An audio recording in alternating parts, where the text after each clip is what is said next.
এভাবেই একে একে ঘর থেকে বের হচ্ছিলেন 6 প্রতিবন্ধী ভাই বোন। দিনের শুরুটা এই মানুষগুলোর জন্য সহজ নয়। কেউ লাঠির ভর দিয়ে উঠে বসে, কেউ টেবিলের ওপর সাজানো ছোট ছোট খাবারের প্যাকেট নিচ্ছেন গুছিয়ে। হাঁটতে হয় কষ্ট, শরীরে নেই শক্তি, তবু থেমে থাকে না কাজ।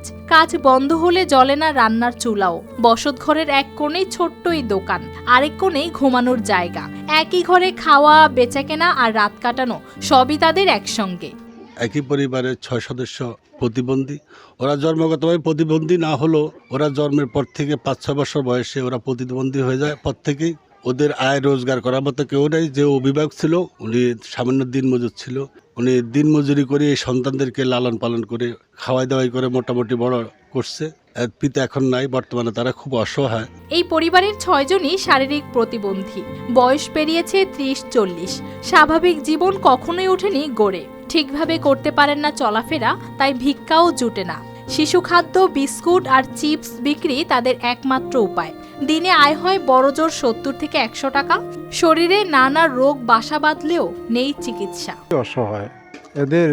আপনার প্রিয় কাপড়ের যত্নে এলো এনজাইম সমৃদ্ধ Arik silver wash detergent powder 500 গ্রাম মাত্র 70 টাকা। প্রিমার্ক। সম্পদ বলতে কিছুই নাই, স্থাবর সম্পত্তিও নাই। যেখানে তারা বসবাস করে এই জায়গাটাও তাদের না। তো এদের আবাসনের কোনো ব্যবস্থা নাই, চিকিৎসারও ব্যবস্থা নাই। চাঁদপুরের ফরিদগঞ্জের পশ্চিম বড়ালী গ্রামে এই পরিবারের বসবাস। একসময় পরিবারের ভরসা ছিলেন বাবা। দিনমজুরের কাজ করে কোনোভাবে চলত সংসার। 1.5 বছর আগে স্ট্রোকে তার মৃত্যু হয়। সেই সঙ্গে ভেঙে পড়ে পুরো পরিবার। ছোটবেলা থেকে অসুস্থ হয়ে যায়। তার একমাত্র রুজিক্ষম, আয়ক্ষম একজন বাবা ছিলেন। তিনি দুনিয়াতে বেঁচে ছিলেন যতক্ষণ তাদেরকে দেখশন করছে। এখন তার বাবা আজ 2 বছর আগে মারা যায়। মারা যাওয়ার পর থেকে আমরা এলাকাবাসী যতটুকু সম্ভব আমাদের সাধ্য অনুসারে আমরা খোঁজ খবর নেই এবং আমরা দেখশন করি। মা হয়ে পড়েছেন বিধবা, কিন্তু মেলেনি ভাতার কার্ডটুকুও।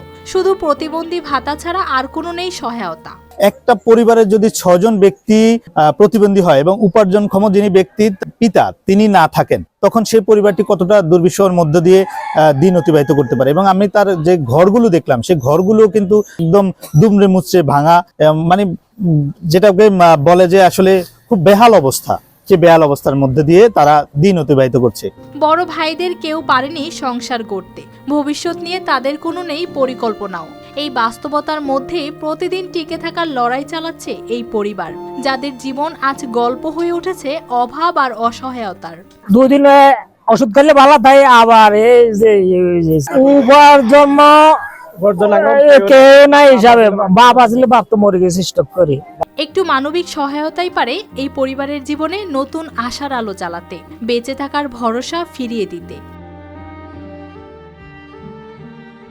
News desk, RTV।